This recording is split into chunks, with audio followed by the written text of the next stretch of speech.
than a dozen African countries are expected to hold presidential elections this year. Some are being watched closely in the lead-up to their respective polls. 15 million Ugandans are expected to cast their vote in February. Incumbent Yoweri Museveni will have been at the helm for 30 years, making him the continent's fifth longest-serving president.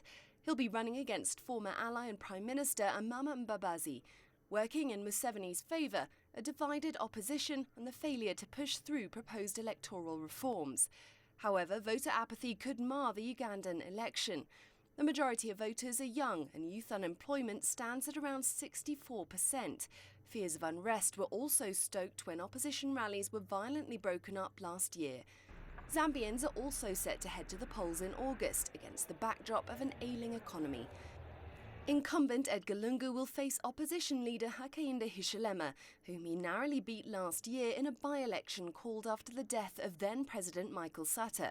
Lungu's government is grappling with an energy crisis and significant budget deficit. The gloomy economic picture could undermine his chances of winning. 1.4 million mostly young voters have been added to the electoral register. However, young Zambians have been hardest hit by unemployment. November should see a presidential poll in the Democratic Republic of Congo. President Joseph Kabila is due to stand down after 15 years in power, but there are signs he may stay on.